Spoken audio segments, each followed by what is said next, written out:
नमो भगवते वासुदेवाय नमः। जय माता रानी। दोस्तों, आपके अपने चैनल शिव साधना में स्वागत है।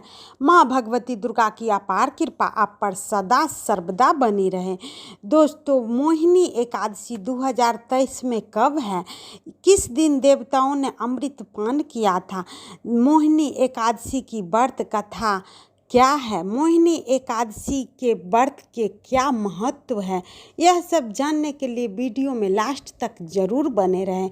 दोस्तों, पंचांग के अनुसार बैसाख माह के शुक्ल पक्ष की एकादशी तिथि को मोहिनी एकादशी कहते हैं। इस साल 1 मई 2023 को मोहिनी एकादशी है। मोहिनी एकादशी की तिथि का प्रारंभ 30 अप्रैल को रात 8:28 से शुरू हो रही है। वहीं इसकी समाप्ति 1 मई सोमवार को रात 10:09 पर होगी। उदया तिथि को देखते हुए 1 मई को मोहिनी एकादशी का व्रत रखा जाएगा। मोहिनी एकादशी के दिन व्रत रखने और विधि विधान से जगत के पालनहार श्री हरि विष्णु की पूजा करने से कष्टों से मुक्ति प्राप्त होती है। और मोहिनी एकादशी व्रत की कथा समुद्र मंथन से जुड़ी हुई है। ऐसे में चलिए आज जानते हैं इस कथा का क्या नाम है और मोहिनी एकादशी क्यों पड़ा और इसकी क्या पौराणिक कथा है। पौराणिक मान्यताओं के अनुसार जब देवताओं और दानवों के बीच समुद्र मंथन किया गया तो उससे अमृत कलश की प्राप्ति हुई। देवता और दानव दोनों ही पक्ष अमृत पान करना चाहते थे, जिसकी वजह से यह अमृत कलश की प्राप्ति को लेकर देवताओं और असुरों में विवाद छिड़ गया। विवाद की स्थिति इतनी बढ़ने लगी कि युद्ध की तरह अग्रसर होने लगी। ऐसे में इस विवाद को सुलझाने के लिए देवताओं में अमृत वितरित करने के लिए भगवान विष्णु ने एक सुंदर स्त्री का रूप धारण किया। इस सुंदर स्त्री का रूप देखकर असुर मोहित हो उठे। इसके बाद मोहिनी रूप धारण किए हुए भगवान विष्णु ने देवताओं को एक कतार में और दानवों को एक कतार में बैठ जाने को कहा और देवताओं को अमृत पान करवा दिया और अमृत पीकर सभी देवताएं अमर हो गए। जिस दिन भगवान विष्णु ने मोहिनी का रूप धारण किया था उस दिन बैसाख मास की शुक्ल पक्ष की एकादशी तिथि थी। इस दिन विष्णु जी ने मोहिनी रूप धारण किया था, इसीलिए इस दिन को मोहिनी एकादशी के रूप में मनाया जाता है। इस दिन भगवान विष्णु के मोहिनी रूप की पूजा की जाती है। दोस्तों, मोहिनी एकादशी की कथा भगवान वशिष्ठ ने प्रभु श्री राम से कही थी। धार्मिक ग्रंथों में मोहिनी एकादशी की तिथि अत्यंत ही शुद्ध और पवित्र मानी गई है। मोहिनी एकादशी की व्रत की कथा के अनुसार सरस्वती नदी के तट पर भद्रावती नाम की एक नगरी में धूतिमान नामक चंद्रवंशी राजा राज्य करता था। वहाँ धन धान्य से संपन्न था। वह पुण्यवान धनपाल नामक वैश्य भी रहता था। वह अत्यंत धर्मालु और विष्णु भक्त था। उसके नगर में अनेक भोजनालय, प्याऊ, कुएं, सरोवर, धर्मशाला आदि बनवाए गए थे। सड़कों पर आम, जामुन, नीम आदि के अनेक वृक्ष लगवाए गए थे।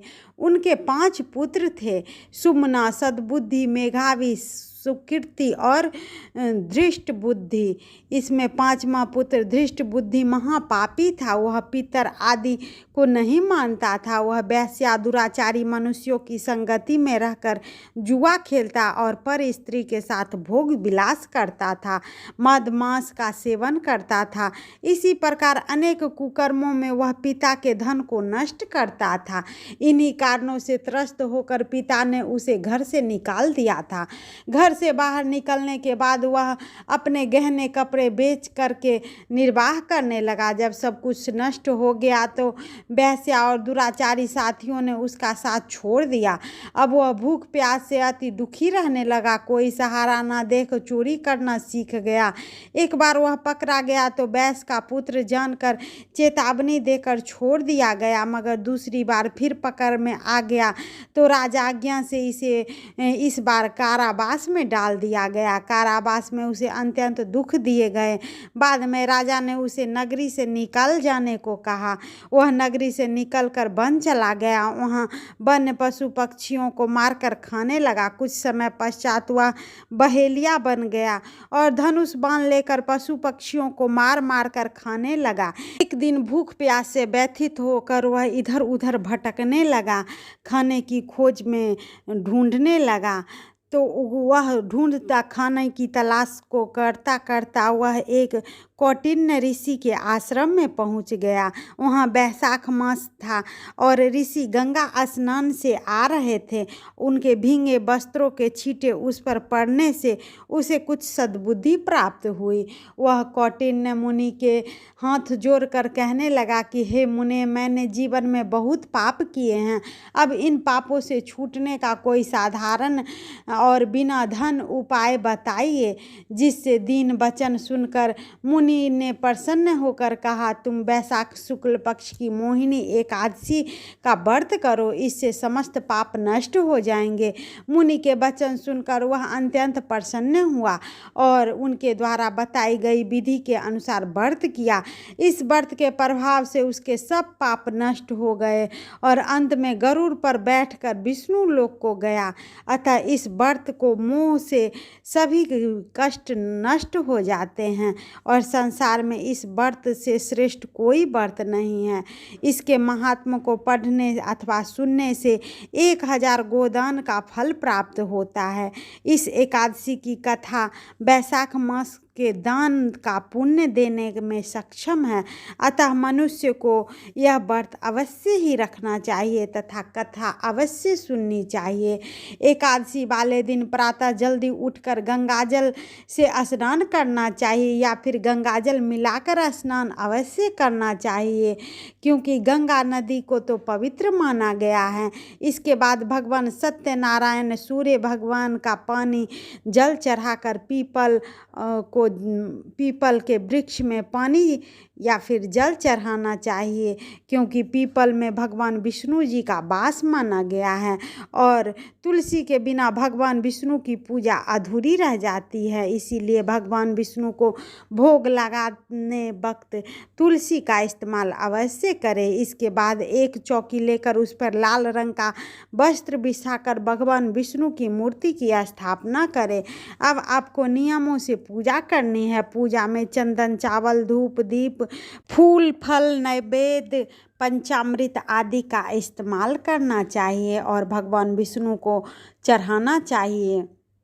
इसके बाद आपको नियमों से पूजा करनी चाहिए और पूजा करने के बाद मोहिनी एकादशी की व्रत कथा अवश्य ही सुननी चाहिए। इसके बाद विष्णु जी की आरती उतारे और प्रसाद चढ़ाए। संध्या के समय फलाहार करना चाहिए। रात्रि के समय भगवान विष्णु का जागरण अवश्य होता है और दूसरे दिन अर्थात द्वादशी वाले दिन स्नान आदि से युक्त होकर के इस दिन व्रत का पारण करना चाहिए। मान्यता के अनुसार इस व्रत का पारण दूध पीकर किया जाता है, इसीलिए मोहिनी एकादशी का पारण दूध से करना चाहिए। इसका उल्लेख गरुड़ पुराण में भी मिलता है। जब राक्षस भस्मासुर ने भगवान शिव से वरदान पा करके भगवान शिव को ही भस्म करने चला था, भस्मासुर ने शिवलोक में, ब्रह्मालोक में तबाही मचा दी थी, क्योंकि उसने ऐसा वरदान प्राप्त कर लिया था कि वह जिसके सर पर अपना हाथ रखेगा वह भस्म हो जाएगा, जिससे वह सभी देवताओं के ऊपर हाथ रखकर उसको भस्म करना चाहता था, अपना आधिपत्य जमाना चाहता था। तब भगवान विष्णु ने एक नारी का भेष बदलकर, जो बहुत ही सुंदर थी और नृत्य करती हुई, भस्मासुर के ऊपर ही स्वयं हाथ रखवा दिया, जिससे वह स्वयं भस्म हो गया। भगवान विष्णु का यह भेष बदलने की लीला को ही मोहिनी एकादशी का व्रत का नाम दिया गया है। इस संसार में जो कोई मनुष्य एकादशी की व्रत रखकर भगवान विष्णु को प्रसन्न करना चाहता है उसकी सभी मनोकामनाएं पूर्ण हो जाती है। इस जीवन में सभी प्रकार के सुख को भोग करके अर्थात मृत्यु लोक के पश्चात मोक्ष प्राप्त होती है और वैकुंठ धाम चला जाता है। साथ ही इस व्रत को रखने से व्यक्ति के सभी पाप नष्ट हो जाते हैं। इसलिए मोहिनी एकादशी के दिन यह कथा अवश्य सुने। मोहिनी एकादशी से जुड़ी सारी कथाएं मैंने आपको बताई। वीडियो आपको अच्छी लगती है तो वीडियो को लाइक, सब्सक्राइब और शेयर अपने फैमिली और फ्रेंड के साथ करें। कमेंट में विष्णु भगवान का जयकारा लगाए जिससे आपके अंदर सकारात्मक ऊर्जा का वास हो। हर हर महादेव।